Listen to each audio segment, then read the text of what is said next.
រត់តែថ្ងៃហើយបងអូនអើយក៏នឹកឃើញតែថ្ងៃនេះបងអ្នកលក់បន្លែគាត់មានត្រីប្រហើមកអូយនឹកឃើញថាចំហុយតែម្ដងបងអូនអើយហើយនាងខ្ញុំនេះមិនបងអងយូរចឹងឲ្យទិញមកសែតហ្មងបងអូនអើយនេះឡើងពី3មុខដែរបន្លែចាតែតិចទេនាងខ្ញុំមិនបានទិញច្រើនទេព្រោះតែហូបតែគ្នាតែ2នាក់ចឹងហើយទិញតែតិចទៅព្រោះខ្លាចសបងអូនអើយដោយសារតែនាងខ្ញុំអត់មានទូទឹកកកទុកដូចគេទេចឹងហើយខ្លាចទុកខូចចឹងក៏ទិញតែតិចមកចុចមកហូប2នាក់នឹងឯងតែបងមានទូទឹកកកវិញបងទិញបន្លែច្រើនមកទូហូបសក៏យើងអាចផ្លាស់សេទុកហូបស្អែកទៀតដែរអញ្ចឹងនាងខ្ញុំយកមានទូទឹកកកចឹងហើយទិញតែមកហូបមកពេលហ្នឹងទេព្រោះតែទុកព្រឹកគាត់ជាខូចហើយបន្លែហ្នឹងវារៀងសពោនណាបងអូនតែឥឡូវកុំអុយខាត់ពេកយូរបងអូនទៅមើលនាងខ្ញុំសំគ្រឿង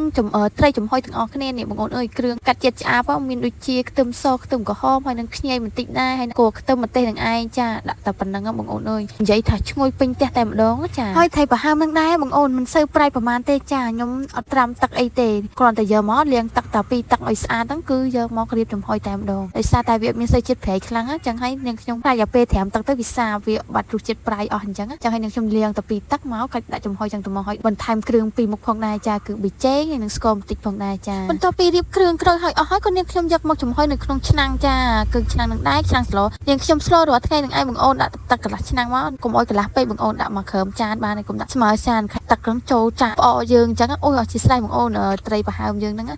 កុំបានត្រីប្រហើមកុំបានទេបងអូនដូចតែគ្នាទេ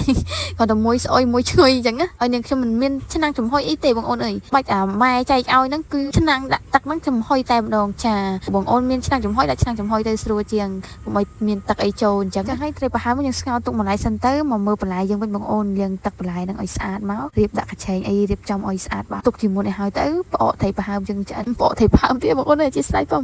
ត្រីប្រហើមយើងនឹងឆ្អិនគឺរៀបចំរួចរាល់តែម្ដងចាហើយបន្លែនាងខ្ញុំដូចជាតិចដែរថ្ងៃនេះបងអូនអើយអញ្ចឹងហើយខ្ញុំទិញមកខ្លាច់សអញ្ចឹងហើយនាងខ្ញុំទិញបន្តិចទេដើម្បីតម្រូវមាត់